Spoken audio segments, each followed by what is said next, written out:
Soy el padre Luis María, cura párroco en Maipú, la parroquia María Misionera. La pregunta que me han hecho es por qué un cura practica Kenpo. Ciertamente detrás de la pregunta está la idea de que el Kenpo es un arte de defensa muy agresivo que quiere herir a las personas. Y la experiencia ha mostrado que es exactamente lo contrario.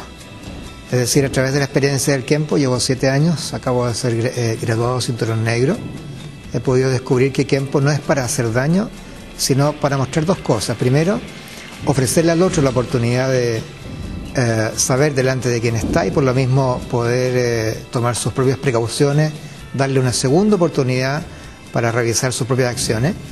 Y lo segundo, el Kenpo no termina cuando la otra persona queda derrotada, sino cuando se le ofrece otro camino para seguir avanzando. Tengo la certeza de que nunca lo voy a usar para hacerle daño a nadie, tal como he sido enseñado yo mismo. Y por eso, detrás de la pregunta, parece que las artes marciales son para hacer daño. En la práctica no es así.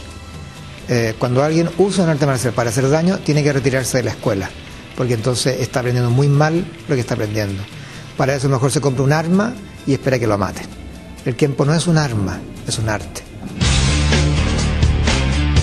There is never a wrong answer if you had good understanding of what we call rules and principles. Kenpo has many definitions. The easiest intellectual answer would be it's a set of rules, principles, and guidelines governing motion. It shows you it's a science. Someone else may say, well, the term Kenpo means fist law. He also wrote in the early stages of Kenpo a book called Secrets of Chinese Karate. It's a red book, which is exactly our organization, Chinese Karate. Ed Parker gave a lot of thanks to the Chinese influence.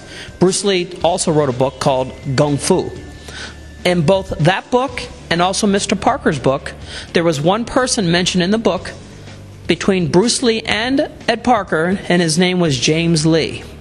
James Lee was the China gentleman from China, actually from, I believe, San Francisco, who was the person who introduced Ed Parker to Bruce Lee and Bruce Lee to Ed Parker.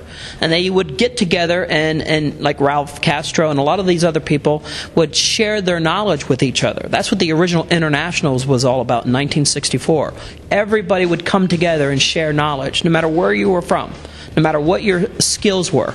And what that did is just typical American thought process. We can learn from everybody.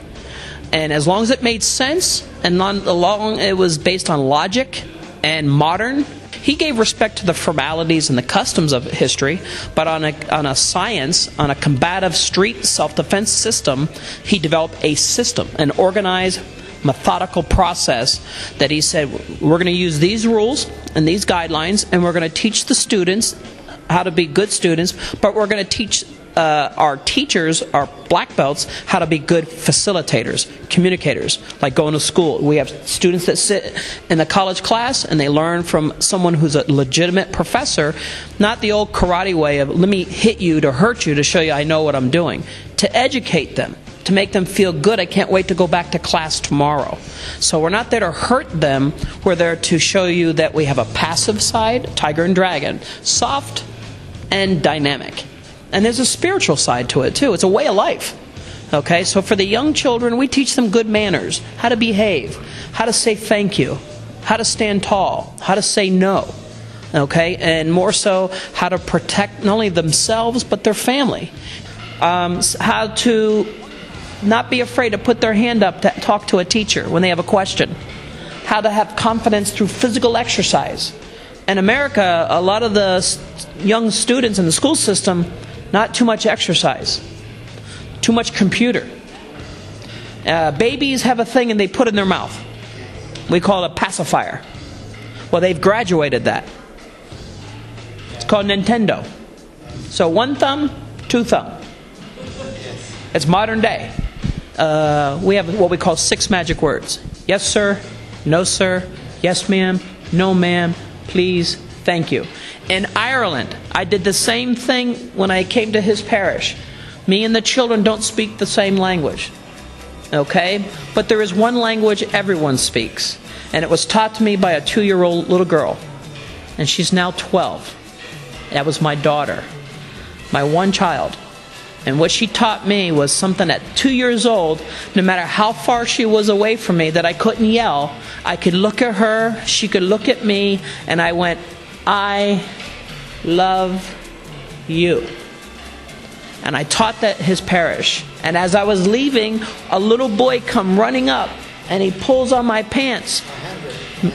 And I look down at him, and he goes, so it's contagious. If I make you smile, you'll smile back. And that little boy and I made a relationship. If you can't find a better Kenpo than that, is why we wear the patch over the heart.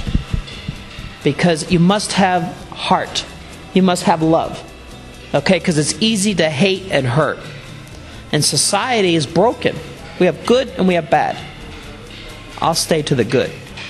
We'll try to fix the bad. Not everybody, but we'll pull a couple over. The students, as you listen, you can hear them practicing what Mr. Kuliga had taught them. They're fascinated. They're not out hurting. They're using sticks with a smile. They're enjoying the language of the Filipino culture. Culture is beautiful history. That's outstanding. So we got Hawaiian culture, Chinese culture, Japanese culture. From Chile, your culture, my culture. I think Kenpo's a good fix. You get people like Liweleg, Huck Palanis, I can really go on, John Sepulveda, Jeff Speakman, Mr. Tatum. These people are wonderful branches of the Kenpo garden. But we choose who we want to share our roots from, our lineage. Because you can't go around telling everybody you with everybody. You got to stay at one home.